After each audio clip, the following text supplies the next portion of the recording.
जय हिंद दोस्तों, सैनिक समाचारों में आपका हार्दिक स्वागत है। सबसे पहले मैं बात करूंगा रोज की तरह हेडलाइंस की। हाँ जी दोस्तों, सैनिकों की नहीं होगी पेंशन कटौती, जिम्मेदारी ज्यादा, सरकार से सुप्रीम कोर्ट ने मांगा जवाब, जिंदगी भर नो टेंशन, बड़ी पहल और बड़ी खबर। हाँ जी, बिल्कुल ब्लैक एंड व्हाइट में आप भी करेंगे इसका समर्थन। और दूसरी बात, सर्विंग या रिटायर्ड जितने सोल्जर हैं, आपके बच्चों को अफसर बनने का आसान तरीका, नोटिफिकेशन और लेटर हुआ जारी।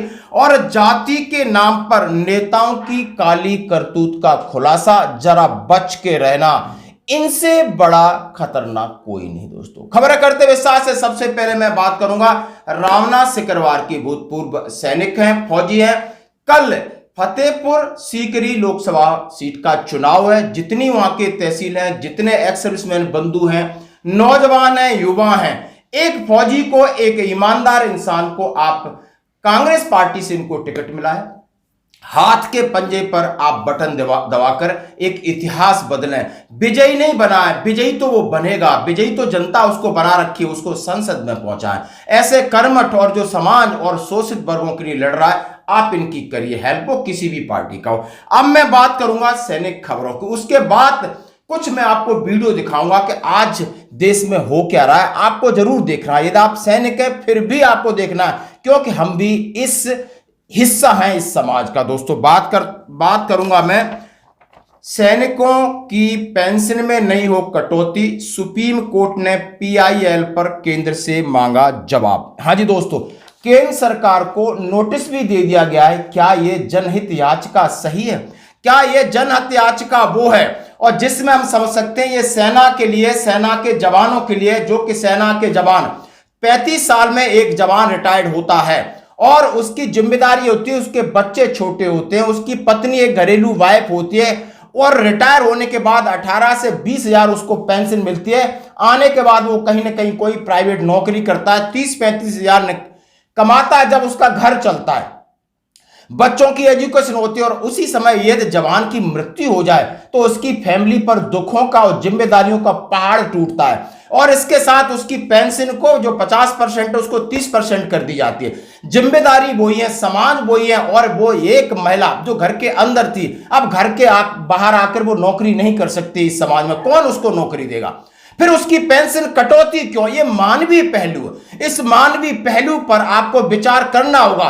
और ये सुप्रीम कोर्ट के chief justice of India DY Chandrachud साहब के सामने प्रस्ताव रखा गया कि आप सैनिकों के बारे में सोचिए। और जो वकील किए गए निदेश Gupta ji, equal military service पे का केस लड़ रहे, उन्होंने उनको जज साहब को मनाया और जज साहब को मना के उनको एक सरकार को नोटिस दिया कि आप अपनी टिप्पणी इस पर करिए।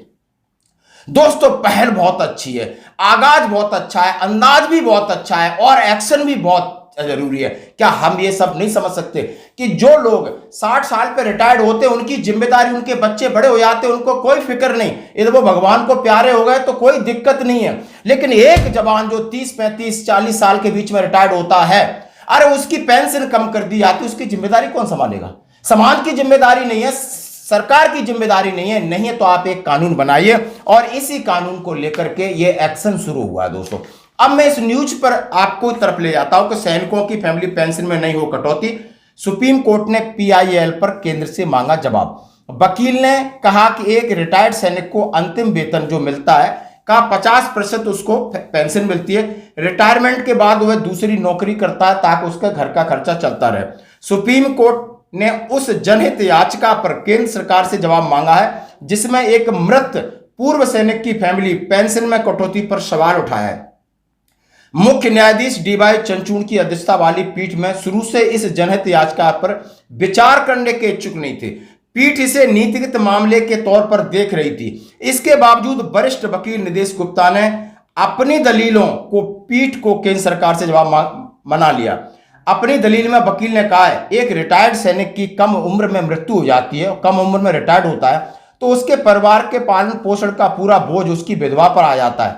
उसकी आय का एकमात्र संसाधन पारिवारिक पेंशन, फैमिली पेंशन होती है। वकील ने कहा कि जब उसकी पेंशन 50 से 30% कर जाती है और विधवा के ऊपर आश्रित बच्चे हैं, समाज की जिम्मेदारी है आप वो कैसे निभाएगी। और ये ज्यादा रक्षा कर्मियों में होता है, यानी सैनिकों के साथ ऐसा होता है।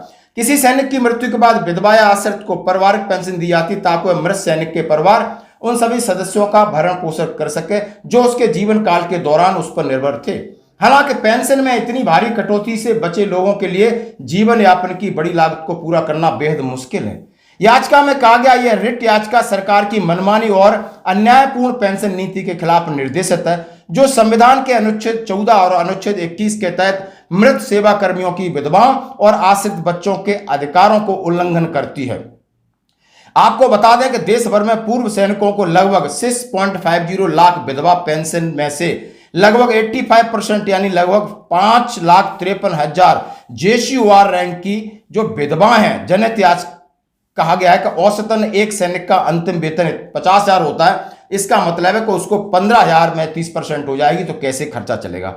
दोस्तों, कानून क्या कहता है, पेंशन नियम क्या कहता है, और जेसीयू जवानों के लिए इससे बड़ी कोई पहल नहीं हो सकती। हम सरकार से बहुत बड़ी चीज नहीं मांग रहे, हम यही कह रहे हैं कि हम इस दुनिया में नहीं है तो इज्जत से हमारी पत्नी अपने बच्चों का भरण पोषण कर सके, इस समाज के साथ चल सके, नहीं तो समाज में उसका शोषण होना तय है। आप समझ सकते हो कि जवानों की जो इतनी फैमिलियां हैं, एक घरेलू वाइफ है वो कितनी गवर्नमेंट जॉब कर सकती हैं, या पति के मृत्यु के बाद घर संभालेंगी या बाहर जाके सर्विस करेंगी। क्या मानवीय पहलू नहीं है? क्या ये अच्छी पहल नहीं है? आप इसका कितना समर्थन करते हैं आप जरूर शेयर करें। ये अब सरकार का क्या जवाब आएगा हम उसका इंतजार करेंगे। दोस्तों, बढ़ते हैं अगली खबर की तरफ। जैसा कि हमने कहा, यदि आपके बच्चे, यदि आप फौजी हैं और आपके बच्चे आर्मी में अफसर नहीं तो मिलिट्री नर्सिंग अफसर आपकी बेटी बनना चाहती है तो उसके लिए एक नोटिफिकेशन है। आर्मी कॉलेज ऑफ नर्सिंग जो कि जलंधर कैंट के अंदर है, 3 मई का है दोस्तों, 11 कोर के अंदर आता है। AWS की तरफ से लेटर आया है। Admission notice, army college of nursing Jalandhar cantt. It is intimate that online admission test OAT admission to BSc nursing course at Army College of Nursing Jalandhar Kent and Army Institute of Nursing Guwahati schedule and 30 June 2024 Sunday को 30 जून को test है। आप online formality कर सकते हो। इससे आपके बच्चे BSc नर्सिंग करेंगे। जलंधर या गुवाहाटी 2 कॉलेज होते हैं इंडिया में, और उसके बाद वो लेफ्टिनेंट कैप्टन बनती हैं। जिस तरह हमारे आपने मिलिट्री हॉस्पिटल्स या बड़े बड़े हॉस्पिटल में आपने मिलिट्री नर्सिंग में देखा होगा, सर्विस के रहती है। A copy of the leaflet admission notice is enclosed herewith. You are requested to disseminate to same of the formation unit branches headquarter 11 Corps wide publicity please। उन्होंने कहा है ये सभी के पास लेटर पहुंच जाना चाहिए। और कॉपी टू उन्होंने कहा है नेवी एजुकेशन सोसाइटी है, AWS एयरफोर्स, सभी जगह उन्होंने हर एक कमांड हर एक नोडल को पहुंचा है, क्योंकि ये बड़ा एक कॉलेज है जो इंडिया में मॉनिटर करता है मिलिट्री नर्सिंग सर्विस के एग्जाम, उनकी ट्रेनिंग सारी करता है। अब बढ़ते हैं दोस्तों अगली खबर की तरफ। जैसा कि आपको रहना होगा सचेत, अब मैं आपको एक एक वीडियो दिखाऊंगा। सबसे पहले प्रियंका गांधी कह रही हैं कि मैं राजपूत महिलाओं के अधिकार के लिए लड़ाई लड़ रही हूं। यहां राजपूत समाज की महिलाओं का कितना अपमान किया गया। मोदी जी ने क्या किया? क्या हटाया उस प्रत्याशी को? हटाया उस प्रत्याशी को? आपकी मांग क्या थी? आपकी मांग ये थी कि हटे, आपको अपमानित किया। मोदी जी ने सुनी आपकी बात, आपकी सुनवाई हुई। मैं आपसे वादा करती हूं बहनों, हम देश भर में आपकी बात हम फैलाएंगे, बताएंगे, और इस तरह का अपमान आपके साथ हम नहीं होने देंगे। दोस्तों, क्यों कह रही हैं? आज 3 समाज की मैं बात करूंगा। एक राजपूत समाज है। अब की बार भारतीय जनता पार्टी को वोट नहीं करेंगे, और उनका एक इशू है जो देश भर में चल रहा है। एक यादव समाज है जो मैनपुरी में एक इशू खड़ा किया जय महाराज राजनेताओं ने, और एक ग्वालियर चंबल संभाग में एक इशू हुआ है जो कुशवा समाज कह रहे हैं कि हम इतने लोग हैं कि छत्रियों को पेशाब में बहा देंगे। और कुशवा समाज अगर एक साथ में एक बार में पेशाब भी कर देगी ना तो इन लोगों की तबाही आ जाएगी, बाहर से ही बह जाएंगे ये सब लोग। और ये सब करने वाली जनता नहीं, ये करने वाले नेता हैं जो जनता को टकराव करके, जनता में आपसी नफरत फैला करके अपनी वोट बैंक साध रहे हैं, अपनी राजनीति साध रहे हैं, क्योंकि चुनाव कल है और सबकी छटपटाहट है कि मैं किस लॉबी को अपने इसके अंदर कर लूं। इनके पास बहुत सारे मुद्दे हैं, यानी इनके पास न तो बेरोजगारी की बात करने के लिए, न भ्रष्टाचार की बात करते, न शिक्षा की बात करने, चिकित्सा की बात कर रहे हैं। अब कहानी कहां से हुई है? पुरुषोत्तम रूपाला राजकोट में इन्होंने कहा कि राजपूत जो समाज थे ना, वो अंग्रेजों के पानी भरते थे, उनके नीचे टिक जाते थे, अपनी बहु बेटियां को उनको दे देते थे। कितने घृणित है, क्या जरूरत थी एक नेता को इस तरह का स्टेटमेंट देना? क्योंकि वो वाल्मीकि समाज को संबोधित कर रहा था। बोला आप लोग बहुत बहादुर हो, ये क्या ये डिसाइड करेगा, ये नमूना डिसाइड करेगा जो कि देश को बांट रहा है, वहां में नफरत फैला रहा है। और इसके बाद क्या होता है? इतना बड़ा जलसा होता है कि राजपूत समाज जय भवानी नाम को लेकर के पूरा भारत के अंदर कसम खाता है कि मैं भारतीय जनता पार्टी को वोट नहीं दूंगा, क्योंकि भारतीय जनता पार्टी का ये नेता है जिसका नाम है पुरुषोत्तम रूपाला जी। अब इसको बाकी जो मुद्दे हैं उनको भटक के जाति को तोड़ना है, जातियों में बांट रहा, नफरत फैला रहा, और नफरत का अंजाम दोस्तों ये होता है। बच के रहना है, समझदार बनिए, इनके चक्कर में मत पड़ी। ये कोई देशभक्त नहीं है, ये कोई जनभक्त नहीं है, ये इनके पास धन है और धन का इस्तेमाल कर करके जनता को गुमराह कर रहे हैं, जनता को बांट रहे हैं दोस्तों। फिर इसके ऊपर प्रियंका गांधी ने भी इस मामले को लिया, माननीय प्रधानमंत्री जी ने भी माफी मांगी, रूपाला ने भी माफी मांगी, लेकिन राजपूत समाज नहीं है। अब इस समाज के साथ ऐसी विडंबना है कि मामला कल परसों मैनपुरी में हो जाता है, जहां महाराणा प्रताप जी के अमूर्ति माला डालते हैं और उसमें जाके नेता जाकर के इसके बीच में घुस जाते हैं, यादव समाज और राजपूत समाज में एक टकराव पैदा कर देते हैं। ये कौन कर रहा है? नेता कर रहे हैं कि कौन बड़ा, कौन किसका, कौन क्षत्रिय, कौन, ये फिर उन्होंने राजनीति, क्योंकि वहां चुनाव है और चुनाव में वो चाहते हैं कि वोटों का पोलराइजेशन हो। कोई आप इनको नेता बनना है, बट आप आपस में लड़ोगे भिड़ोगे, आपका नुकसान होगा, आपका घर परिवार जुड़ेगा। आप इससे न तो देश को सुरक्षित कर पा रहे हो, ना समाज को सुरक्षित कर पा रहे हो, ना अपने आप को सुरक्षित कर पा रहे हो, ना ही आप अपने परिवार को सुरक्षित कर पा रहे हो, ना ही आपके जो बच्चे हैं वो अच्छी सीख लेंगे। बच के रहना होगा ऐसा ही। अब मैं आता हूं ग्वालियर चंबल संभाग के ऊपर, जहां पर नरवर में एक चुनाव को लेकर के एक राजपूत समाज और कुशवा समाज में कुछ बात हुई, और इतना बड़ा कि 4 लोगों को पत्नी और निपटा दिया कुशवा समाज ने। इस तरीके से घृणित कार्य हुआ। उसकी जो कानूनी कार्रवाई, मैं उसकी बात कर रहा हूं, जो कानूनी कार्रवाई चल रही, लेकिन यह मुद्दा अब इधर आ गया है। अब ये एक छुटभैया नेता है, भारतीय जनता पार्टी का, किस पार्टी का नेता है मैं कह रहा हूं, अब ये कह रहा है कि हम लोग इतने जनसंख्या में कि हम पेशाब करेंगे तो पूरे क्षत्रियों को बहा देंगे। क्या जरूरत है ऐसे स्टेटमेंट की? कौन सा ये देश भाई, तू नेता भी बन गया तो इनको बहा देगा? कौन आपके साथ खड़ा होगा और किस लिए आपके साथ खड़ा हो, किस लिए आपका समर्थन करे? और इसी बात को लेकर यहां एक पढ़ा लिखा व्यक्ति है प्रवीण पाठक, जो समझदारी की बात कर, उन्होंने कहा है मैं इसके लिए न्याय करूंगा, उस केस की बात कर रहे हैं। नमस्कार। मुझे कुछ दिन पूर्व चकरामपुर में हुई नृशंस हत्याओं के विषय में पता लगा, जो वास्तव में लोकतंत्र में काफी दुखद है। 2023 में चुनाव के दौरान भाजपा के एक पोलिंग एजेंट पर जिस प्रकार से गांव में हमला किया गया, उसके परिवार के लोगों की नृशंस हत्या की गई और एक महिला को बीच में से चीरकर अलग कर दिया गया। इस देश में इस प्रकार की घटना बहुत ही दुखद है और शर्मनाक है। तो इस तरीके से चल रहा है पोलराइज, आपको बच के रहना होगा।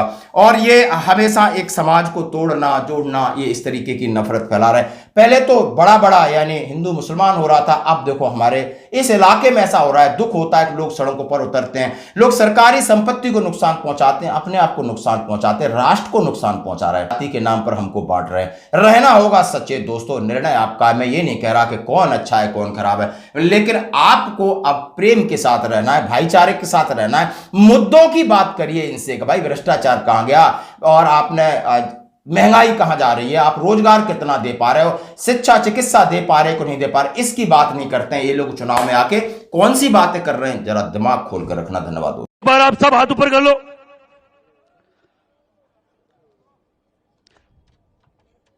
हम सब क्षत्रिय समाज के लोग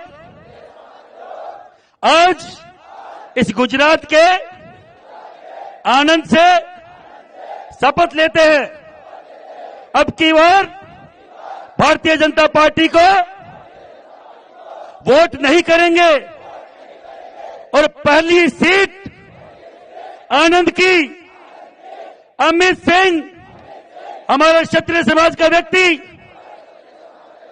जितवाकर दिल्ली भेजेंगे। शपथ है मां भवानी की।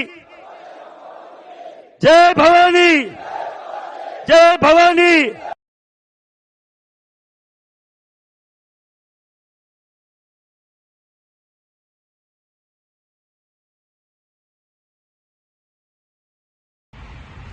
नमस्कार, जय हिंद। जिस तरीके से पूरे देश में राजपूत एकत्र हुए हैं और राजपूतों ने भारतीय जनता पार्टी का विरोध किया है, उससे भारतीय जनता पार्टी पूरी तरीके से बौखला गई है। उसे ये महसूस होने लगा है कि अब उसके हाथ से सत्ता जा रही है। अब वो अपने दोयम दर्जे के हथकंडे अपनाने पे आमादा हो गई है। आज सुबह जिस तरीके से उसने एडिट वीडियो डाल करके क्षत्रिय समाज के भावनाओं को भड़काने की कोशिश की है, ये बहुत ही निम्न दर्जे की करतूत है।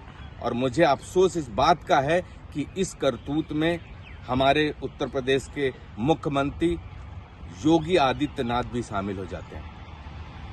मेरा पूरे क्षत्रिय समाज से ये आह्वान है, ये विनती है कि वो इस वक्त बहुत मजबूती से एकजुट होकर खड़े हों और भाजपा के ऐसे किसी भी षड्यंत्र का शिकार ना हों।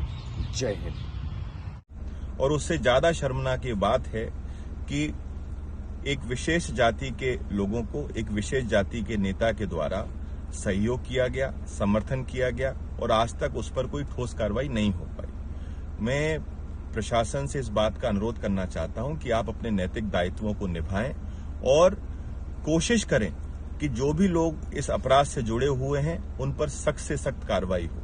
मैं क्षत्रिय समाज को ये भरोसा दिलाता हूं कि आपकी लड़ाई के लिए मैं अंतिम समय तक लड़ूंगा, चाहे मुझे अपनी जान गंवाना पड़े। और राजनीति में जातिवादी होना वास्तव में बहुत ही दुखद है और किसी भी जाति विशेष के बाहुबलियों का समर्थन करना ये उससे ज्यादा दुखद है। राजनीति में हमेशा जननेता को धर्मनिरपेक्षता के साथ और जातिवाद से ऊपर उठकर काम करना चाहिए। मैं सभी क्षत्रिय समाज के अपने भाइयों को, अपने परिजनों को ये भरोसा दिलाता हूं कि चक्रामपुर में हुई घटना की पूरी लड़ाई लड़ूंगा, आपकी आवाज को पूरी ताकत से उठाऊंगा, चाहे मुझे उसके लिए अपनी जान गंवाना पड़े। बहुत बहुत धन्यवाद।